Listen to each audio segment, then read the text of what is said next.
Hello, welcome. Let's dive into Creator Archive. Holy Spirit, what energy needs to come forward the most? From the Most High Creator, for the ethereal collective, the collective of originals, the rare ones. Your energetic signature, in essence, is claiming balance every chance it gets. You don't seek to push everybody away, but you will change directions to make sure you're around people who nurture your growth. You may be finding a stronger sense of balance by working within unity consciousness. Sometimes we have to go deep inside to find compassion for all life. All life, no matter how different we are. When people get really mad and passionate about something you're doing, something inside of them is actually really hurt, and they really do care more than it seems like they do. You know when somebody really does hate you and is done with you when they actually stop caring about what happens next with you, but they really do care more than you think. And I think that by understanding that people are going through stuff and not taking it too personally, you can stay in that unified place. You don't have to get walked all over. You can turn a corner and leave at any time. But people often call them other people their enemies, their ops, when they're just people learning and trying to do their best. And so just even though we do need to be careful because, anyone who's actively targeting you is an op, is an agent, right? I mean, they have no reason to do that to you. No one really does. Like, not when you're doing no harm. Why would anyone be attacking someone for being peaceful? It's like they're on a mission to disrupt the peace sometimes. That's when you know it's a real agent. But when somebody still cares enough to be invested in the energy, just take it time to go inside and think about it, because it's gonna weigh you down to stress on it. But if you can accept that they're on their own timeline, and they'll figure it out, it takes the pressure off of you to have to deal with their energy, even if they are attacking you. I'm just saying, the real bad guys, the real ops and agents, they don't care whatsoever what they do. They're sent, they're assigned to mess with your life. And it's not usually people who have been your friend or who have tried to support you. Those are just regular people who make mistakes and mess up, and they're hurting and spiteful sometimes. And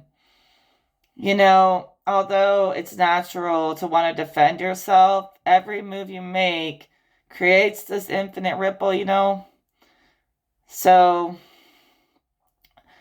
instead of getting triggered when someone else gets triggered, you can understand that my reaction to their trigger is going to change their reaction. It's going to change everyone's reaction. Even if they don't want to admit it, they still care. Spirit says that, this person loves you and they're in pain because they were affected and it was a necessary trigger maybe. I think if something's really bothering you, you should speak on it. You should express yourself. But it's also okay, so you set a trigger and it was to help them, right? To be a mirror, to hold a mirror up, and sometimes that's a hard thing to do. But in return, the person is also triggered and starts doing the same thing back to you, right? And now this is the moment of truth where you decide how to react to the first trigger. Even if it was a series of many triggers built up over a long time and you weren't the first trigger, whatever the case is, you can always break the chain. It's a traumatic response. We all have them. It's a defensive response. And how you react to that will either make or break the connection. And I just see that people mistake, sometimes haters are your biggest fans. They're not always against you. They just have a hard time admitting it sometimes, because a lot of really strong-willed people, really intense, really outspoken people have a hard time admitting when they're wrong or weak. A lot of the world has a hard time admitting weakness ever. So you just have to kind of accept that that's part of the way humans are.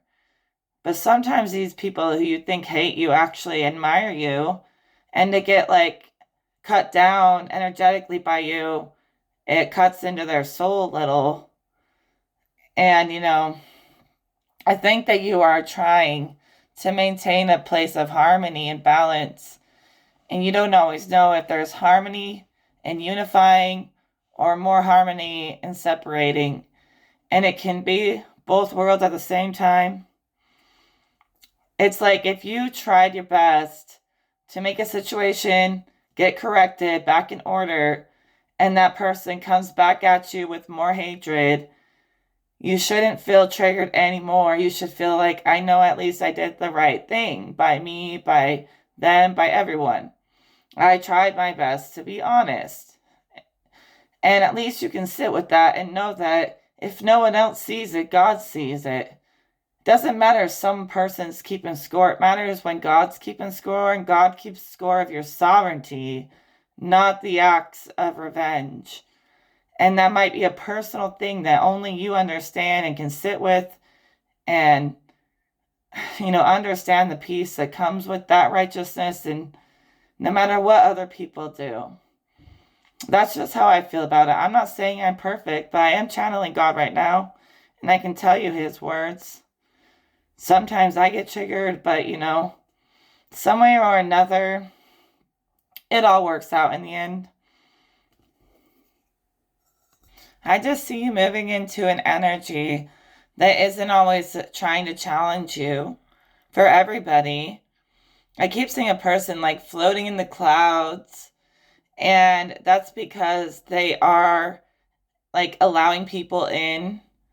They are softening up. They're accepting the love of the universe and God. And it's not always easy because it feels like that when you're nice, you're going to get walked on. The world has us conditioned to think we have to be thick-skinned and tough all the time. But I see someone softening into this place of floating through love, just expressing love, even when other people express hate. They be the love that the world needs to see in a way. And even if it's hard, sometimes it releases you. I don't know, I see someone being released because they've accepted that the world loves them and that they are doing magical miracles every day. And there are some good people out here who don't want to hurt you. We may make mistakes, but you guys need to know that you are safe. And you need something that makes you feel safe every day, is dependable, isn't going to switch up on you. Okay? And when somebody's been in your life a lot, and sometimes they switch up and it's like you never really knew them, right? Sometimes. But that's one or two or three mistakes when you've probably been close for a long time and they just kind of wanted to make some mistakes, and that can be forgiven, I think. As long as their track record really does show they've done more good for you than bad. But it's always your choice. I'm trying to bring in some wisdom from spirit for myself, for us all. And yeah. Spirit always tells me that what people don't understand is the good souls in this world who do their best just want to be able to be themselves. And when you have 1 million people or less or whatever people telling you to be something you're not, it causes a lot of problems internally. It makes people struggle with their identity. So I think people, even if they're totally different, they should, to an extent, allow that difference and allow it to be a beautiful thing, the differences between us. Let it be beautiful. Because, like, think about this. Like, maybe not everyone thinks about this, but I thought about it. The thing that makes people so mad at other people all the time is because other people feel like they have sometimes like not a lot of control in this world, not really, and then they feel like they have to find ways to control, and they don't even mean to. It's kind of like they just grasp for some kind of sense of power, you know? And if everyone would stop telling each other who to be and who they're supposed to be and trying to make everyone fit as something for someone else, people would be happy in their differences. As long as it's nothing evil, people can be happy with their differences. And I genuinely think that's the root, is people being told all their lives to be something that they're not. And then they start feeling like, well, I have to defend myself and be hyper independent because nobody has ever really seen me for who I really am. People aren't seeing each other on a soul level usually. So they feel like they have to be hyper independent, and maybe sometimes it comes off a little harsh, but that's because everyone else has always tried to tell them who to be. And I think that's a universal kind of experience in a sense that a lot of people go through. So if we allow live and let live good people to just be themselves, I feel like it would unify everyone. You know what I mean? And that's when you're in that place of unity, it's very harmonious. When everyone's doing their part in their way, what works best for them, and they're fulfilling their purpose, that creates overall unity. Just like in nature, everything's fulfilling a purpose and there's harmony. When everything's in its doing like what it came here to do on the highest level, like no one else can, yet we also respect everyone else is doing that too. It creates this unity, and unity is harmony, Spirit says. So this is kind of the middle ground between the two energies where they can meet. Different polar opposite energies can find similarities. And when we find similarities and respect the differences, it's a good thing. It's a good thing.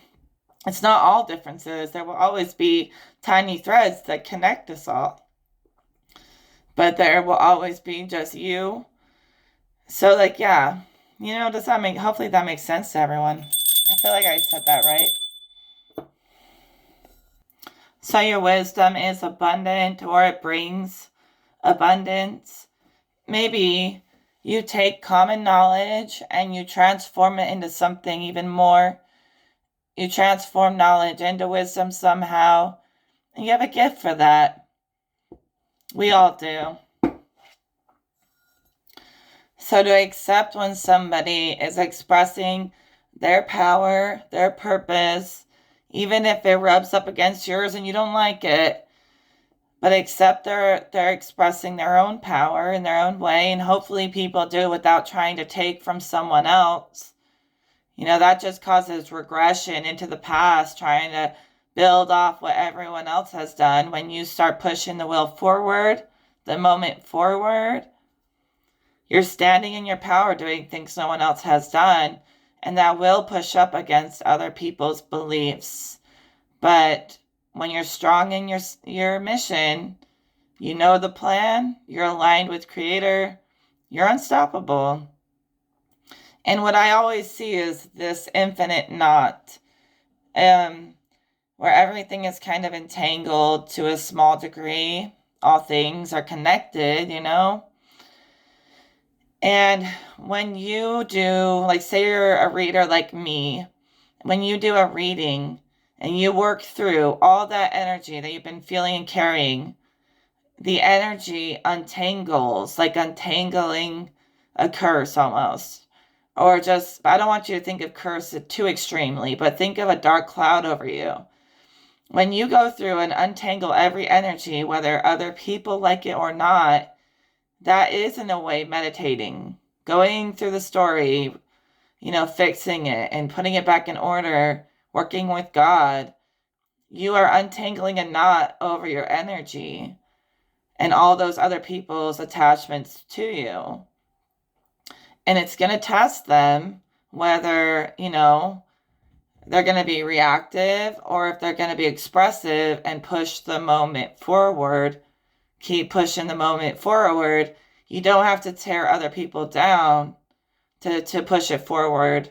You can basically just show what you got, and the world will respond to your originality. So sometimes let it slide.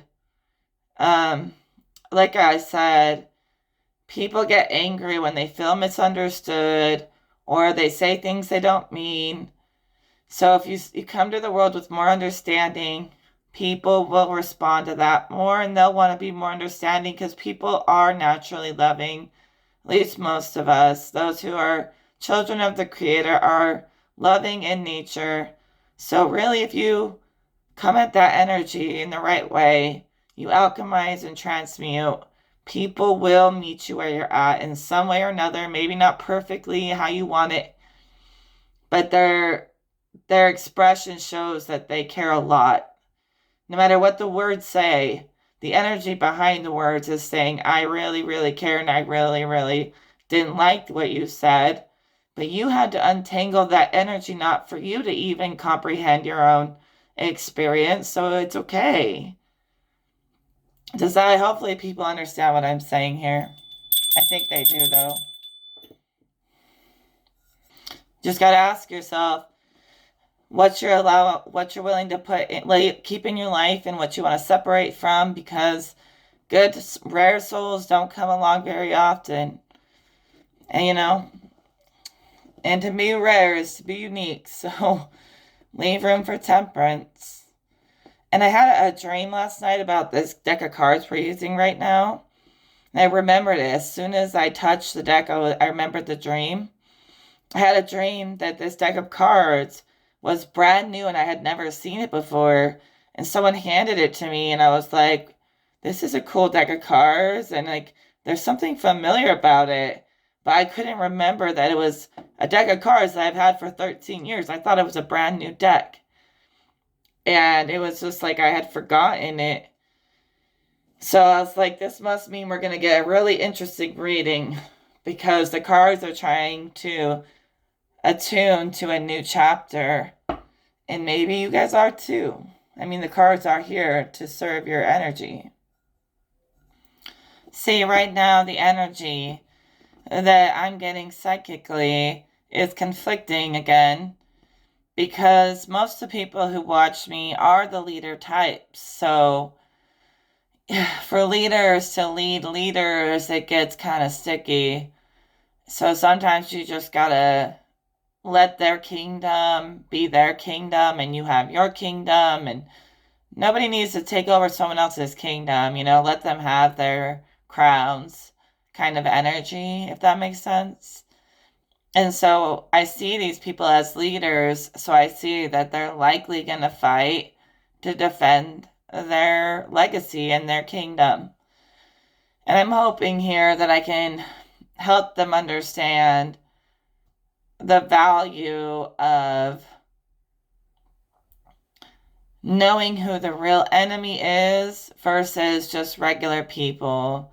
You really don't want to start fighting other kingdoms or the people who live in the village. You want to be an honest, just leader, right? The kind of leader that's loved, or do you want to be the kind of leader that's hated? And although leaders are very independent, they still have to ask themselves that kind of question. Because you're thinking of more people's lives than just your own, believe it or not. And it's not a fantasy kingdom. This is real. There are politicians, celebrities, all kinds of people watching you guys. And you're not playing small. Even when you're barely saying anything at all, you're saying more than most. So listen to that voice. the wisdom inside that is present, and clear out drama, and the wisdom will become even more apparent. And understand, when you guys are warring with each other out there, anyone who's battling their own people or people who are kind of like them, they are telling the world, they're telling these world leaders that we all fight each other and go to war. And it makes the world leaders think, well, let's go to war too. Everyone thinks war's the way to solve things, so let's just keep doing it. And they are watching us, listening to our readings like they mean every word you mean is valuable. That's how important we are, you guys. Every single message, word you deliver is being heard and affecting the world as if it is very real. So try to show the world peace, and then people in charge will be more peaceful because they're taking us very seriously, as if we are the ones who rise. Even when we seem like we're hidden, we are not. When you're speaking these messages of peace, unity, grace for others, you guys are changing the world. So don't discredit those changes. And how will you use that influence? I want you to meditate on that and listen for the small, quiet, wise answer. Somebody very ancient looks over you, like a very elder, wise spirit, ancient as heck. Listen for that voice, because it has something to tell you about the moves that you're making. Whether you're making moves to be the red queen or the white queen. And it's an actual serious question. Sometimes you think the spirit, the astral, is not serious. You laugh at it, when sometimes when they approach you to offer you something in natural ways, not some evil Illuminati not trying to offer you something, but when God's and the elder spirits are offering you something, take it seriously and listen, because it's a position that you rightfully deserve, and it's a sovereign position where you're taking the fact that you're like a celebrity, but you're not a human celebrity, you're God's celebrity, very seriously. You know, this decision could change the whole course of your gifts and the way you express yourself. I have a vision where someone doesn't want all that responsibility. Like, no, they don't want it to be all serious. But, you know, with a lot of responsibility comes a lot of power, and power that you have to respect even your own powers and what you're capable of, even more than you already do. That's a position people may want to reject. They may want to be more on the fool's journey, where they're just learning as they go. It's not that serious. But you will be faced with this question in spirit, and you'll have to decide, and you know, which one is more appealing, and the choice is completely yours. Neither one is wrong. Either accept the crown or deny the crown. Or I think this person's going to try to find a clever way to do both, if I'm being honest. And that's balance. So go right on. Go right ahead. But they are saying, although the quest can be very fun, the question of this position is very real, okay?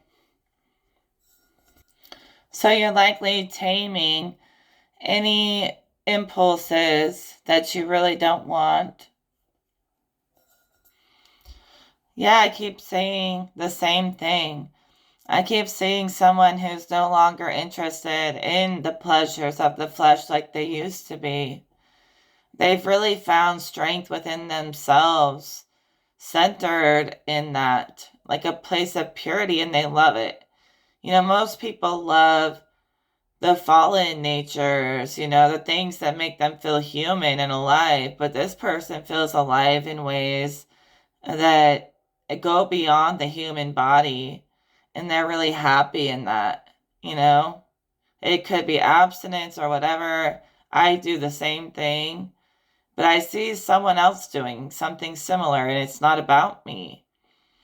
They're really just overcoming temptation, and it's not because they're not feeling all tempted and out of control at all.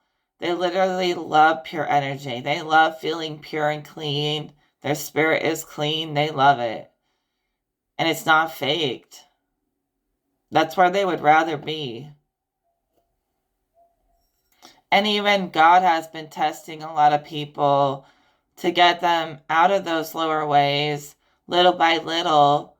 Understand that every time you hear God's voice, or more likely feel God's energy than anything, because it's very hard to hear God's voice unless you're able to interpret his energy.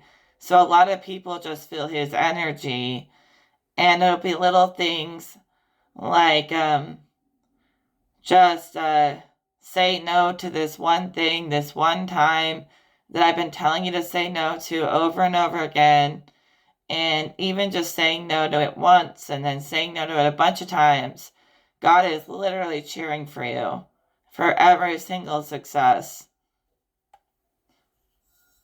People are really forced to go inside and address the problem inside. So, a lot of people want to blame it on something else when most of the things that you're generating in your environment, and it's all a reflection, a product of your consciousness expanding. Everyone's consciousness is linking up and separating and, connecting and separating and folding and moving as one all the time. When you are talking to someone, your energy is starting to blend together. So, it naturally happens. Energy melds, especially when you meld your consciousness together. So this is often how people invite in negative, lower energies, is by melding their minds with that frequency way too much, and aligning to that too much. So when they tell us all to bring it back home, really, it's like there's no demon, there's no ops, there's no nothing. Now, I don't know if I can say there's none, but not as many as you imagined. Because if you're always blaming the world, you're going to think every fucking person is against you in some way. And instead of sitting there being like, gosh, this sucks, everyone's against me all the time, what do I do? It's all their fault. You have to start bringing it back to yourself.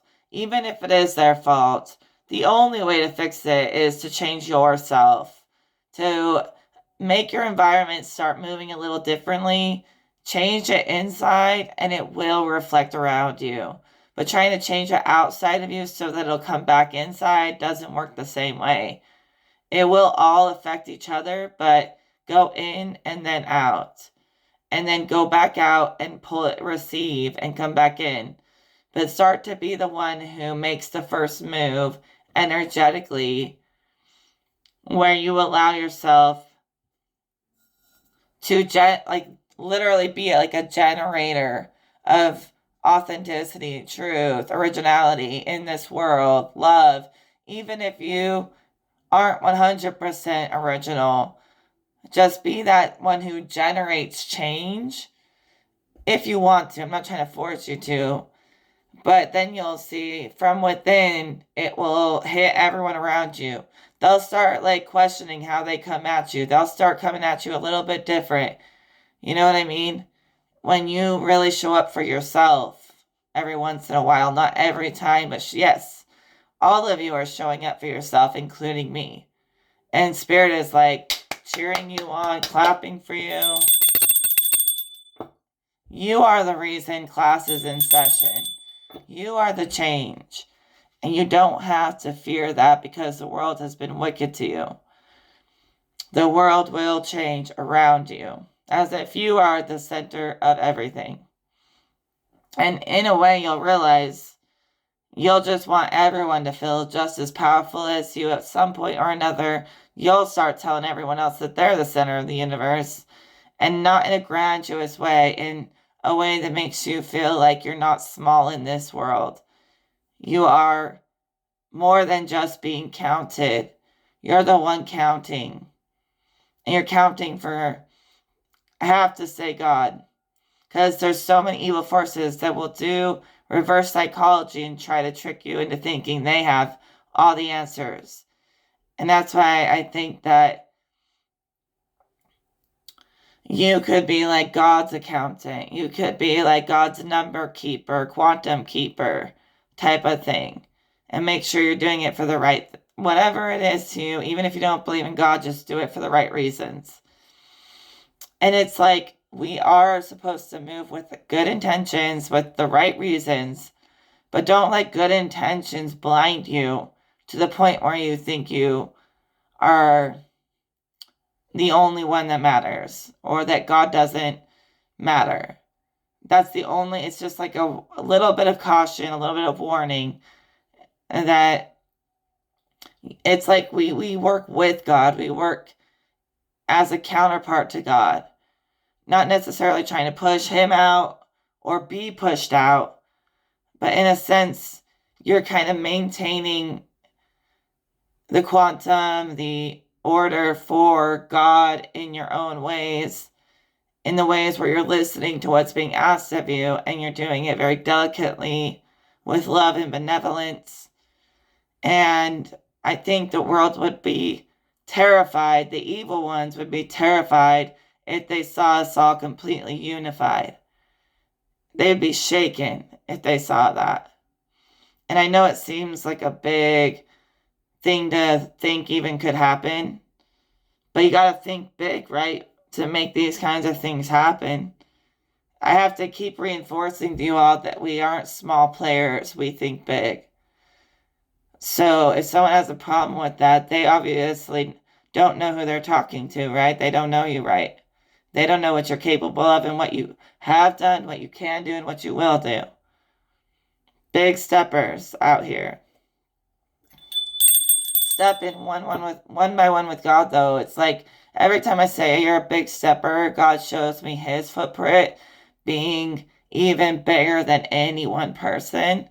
So when you're walking with God, they just let that sink in, literally. If you believe in God, you're walking with God. That ego is going to shrivel up and disappear. And you're going to feel a new kind of identity where you got soul, baby. And that will be more important than petty arguments or things that don't matter or whatever. Just things that can just kind of let it go and let it be done. Let it be gone. Sometimes it's really better to just release yourself from the thought process that keeps circling sometimes. I mean, some of us think and think and think. We're thinkers, we're analyzers, we really do maintain, a lot of threads and connect them. And every once in a while, you gotta give yourself time to just not think, to just not worry, even though we're always kind of thinking, but, release yourself from thought from time to time and visualize, although it seems imaginary, it's not, that everything is going to go fit into its right place just right. And there's not a lot you have to do, but trust. So if you visualize, literally let God show you how everything becomes sacred geometry and purpose, you'll feel happy all the time. It literally sets you free from worry. But people have a really bad problem being stuck in the past. And it's important that people be the creator more than shrinking down. But yes, be the creator. Show what the creator means. See if you ever feel like you find a connection to the infinite inside. That's when you've opened the right door. People don't realize all that stuff out there is actually deep in you, deep inside of you, waiting to be revealed. You feel the ancestors, the ancients, the gods, the goddesses, whatever you love, whatever works for you. You feel your best friends in that energy, and you start to feel it overcome you, and it's beautiful. We are meant to work with the supernatural. People have been programmed to fear it, and yes, there is stuff worth fearing in there, but it's not worth banishing it as if it's all evil. Do you really think every person who's worked with divination is all evil? No. If you think that, I mean, that's a really extreme point of view. Because not there's how many people? Millions of people? More than that, probably, who work with divination.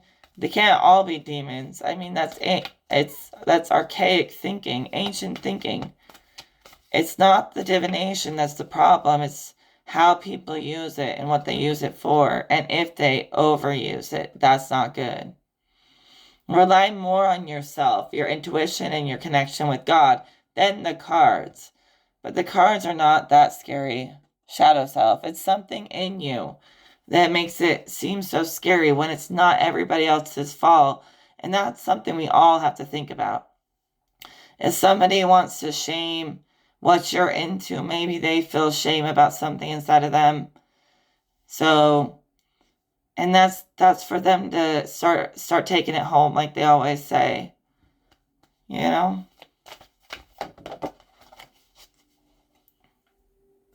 People likely have bad experiences with the supernatural because they don't move with intent. Whether good or bad, you got to move with intent. You got to have backup. You got to have God. And yeah, I mean, I understand. Even I've had God tell me before, you don't need cards and crystals, da da da. But he also told me, I know that makes you happy, and I know you use it wisely, so it's okay. And it's not some demon tricking me. That's what God honestly said to me. And, I've honored that I'm never going to, turn it into something negative. I don't want to invite that in. I've had bad experiences myself. I've had times where I've never pulled cards. I never do divination. Years. But I always come back to it because working with spirit, like going through these sessions, it's healing. It untangles conflict. It brings resolution. It's a good thing. And if God calls it good, it's good. I don't care what anyone else says. Now, don't let me up with everybody else. There are some people out there who clearly seem to be like taken over or something because they get so negative and so vile and so aggressive. And I feel like that's not really good for them to be playing with cards and stuff when you don't have a strong sense of center and balance. It's not good. But if you do, you can do it right. I just have to say that, there's nuances in life. It's not always extremisms. Extremisms never serve anyone. It only creates separation more and more. So my purpose is not to try to tell anybody what to do. If you're here, you clearly want to hear my opinion, and I would just be a robot if I didn't speak honestly. You don't have to agree. But everyone else gets to say their thoughts, so do I. I'm still a person in this world. I matter. So that's all I'm trying to do. I'm not trying to hurt any feelings. I really don't. I am very clear with the universe that I want to move with benevolence. And I mean it. And when we set intentions, you never know what will happen. But when you put it out into the universe, what you want, the universe delivers. It's not meant to be a way to control anybody but yourself or to be helpful to others. But there's never a reason to feel like you have to establish control when there's room for everyone and everyone is valid. Even if you think they're wrong, they're valid in their existence. So everyone who exists is allowed to be here. Even if they're bad people, we can rip it down to the point that at least the fact that they exist seems to validate something. Why else would they exist? And it builds everything we know collectively. So, when I say everyone is valid in their existence. I'm not really talking about the bad eggs. I'm more so talking about people who are ascending with me. You know, through misunderstandings, if you can just be like, their existence is valid, we are not just going to deny it, like it doesn't matter. People should take accountability and not deny other people's truth. They're allowed to say it. But, it's not necessarily about like criminals or things beyond, but it's about ascension. And I see ascended masters rising from the ashes where there never was one, or it seems like there isn't a lot of people who fight for the truth, no matter what. And so I see that rising. And if we don't keep it alive, it will fizzle out. But you may not always know what happens, but God is using you strategically in this plan. So when you even think that what you say, you don't know how true it is, or if it matters, or you question yourself, when you know you set intentions to talk to God directly, source absolute, whatever you said, it was supposed to be said. God pushed you to do it. And in some magical way, we will find understanding amongst us all. Even if we have to be like, they are who they are. And this is for good souls, not the ones that don't apply. Okay, this is for those that apply to the situation. Take it as it resonates, if it resonates. So, instead of battling with other people, unless it's absolutely necessary, like it could, be life-threatening or threaten someone else's life, like people are being way too fucking serious about the battles. You're like battling your own people. Like that's what God is telling me. Like there are times where like, yeah, you have to step in and fight. But when people are just speaking and they're saying and doing their best, even if it's harsh, even if everyone's being harsh, that is not the real battle. The real battle is when you see something evil happen and you have to stop it, but words are not going to hurt you. It's been too much censorship in life over what we can and cannot say.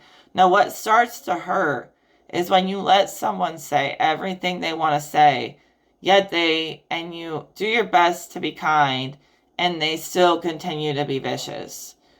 So if you allow people to speak and you try to make amends and they don't start respecting you as their friend or their or their associate or whatever, and then it's kind of like, well, at that point, they're clearly an agent. If you've tried and tried and tried and they don't bend at all, that's not a friend. That's nothing. That's an agent. Either way, no matter what, they're agents. They switch up like Agent Smiths, and that's all they are. But if they are receptive of you trying to make it right, that's something worth paying attention to. Don't you reflect back at them that you can't make it right. If both sides can bend and compromise just a little, you can make it right. And another thing Spirit was telling me is visions. When you are trying to tell the truth about someone or expose something, right? Think about it as facing yourself as your own boss. So everyone that you're exposing feels like you're challenging them as if you're the boss and they all have to face you, right? So just imagine, just for the exercise, that you have to fight your own self for a second. And everything everybody else has done to you or whatever it is you're trying to expose, imagine you're fighting yourself with that battle. Just imagine it. Even if you are the boss, try to beat your own self. And you'll start doing that in a way where it's progressive. So you're not always looking to battle other people. You are the challenge. Challenging your own self, your own state of being, how you treat people is the real challenge when you bring it home. So just imagine the way you treat people would be like fighting your own self. And you probably know that no one should come against you. So soften up, because that's how you make other people feel. If that makes sense, it's a hard concept to explain. But I'm not here to tell anyone to do anything. This is just basically what the truth card actually means. Like, I'm just doing the reading. I'm not really, I have no bias, you know? But the real thing worth mastering is yourself, not trying to master others unless absolutely necessary. 100% absolutely necessary. But that's God level. So if God's giving you missions that are necessary, okay. But God can handle most things and He works through us. And I don't think God likes people attacking people unless it's like 100% accurate. Otherwise, like, you have to start asking yourself, why are you doing this to people? And especially if it's good people, because there will be people out there who will do anything for power. So yeah, like I said in the video yesterday with my friend, the ultimate challenge, whether in life or the afterlife, is to face your truth and your actions and find forgiveness for that and others and not be so reactive. Because you do see the truth, but you can control the way the truth moves through you. Now, let me not be too nice, because some people don't always see the highest truth. They see fragments of stuff. But if you are speaking by willing to be authentic and face yourself first before pointing the fingers at others, then it should come out accurately. Because there are times to bring it in, and there are times when it's not your fault.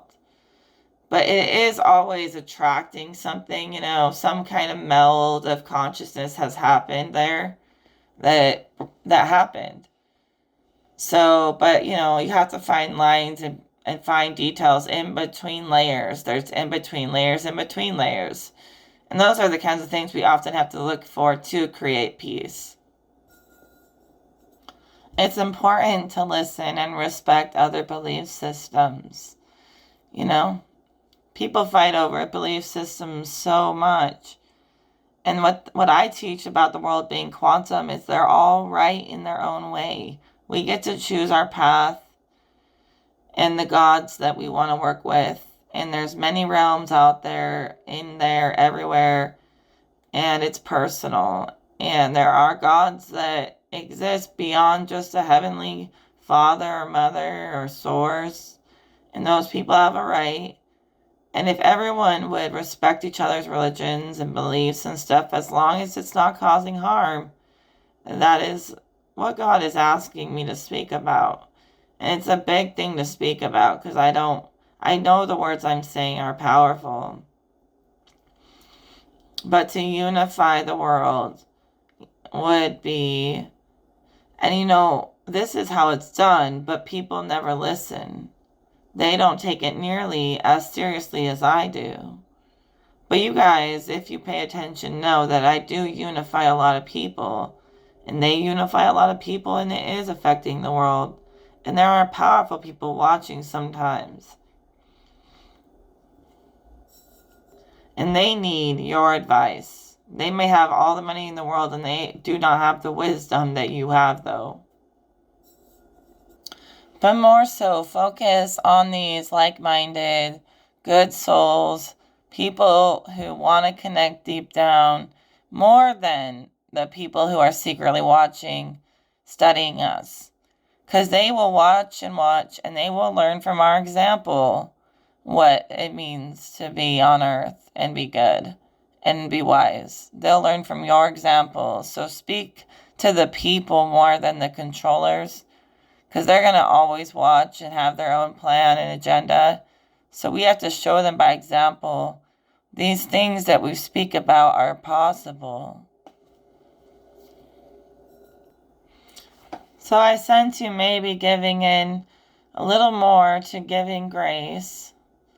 And it's all about God's will working through you. If you ever feel like you're the wiser spirit and someone else is acting childish, it helps to view them as one of your students instead of expecting them to be on your level all the time And maybe they're a star student and they bring things that you've never seen. But instead of like feeling like it's a competition, maybe it's a teaching moment more often. So I think you're trusting in a consistent awakening, not always having to be forced through highs and lows, but you're holding on to equilibrium and you're advancing quickly because your awakening is becoming more steady, more consistent, something you can rely on. And that's because you've learned what you want to work with, what wants to work with you, and you're sticking to your life path and what's right for you. You seem to be trusting in source energy, consistently flowing, positivity, but not because it's faked, because you earned that achievement. Because you did. You faced the shadow. Where other people ran, you rised. So prepared to be witnessed even more in the future as you set the example of a higher world. It's not a joke. I'm not saying it. I know I sound a little crazy, but I know what I'm talking about. I'm here to sound a little crazy so other people can figure out new things.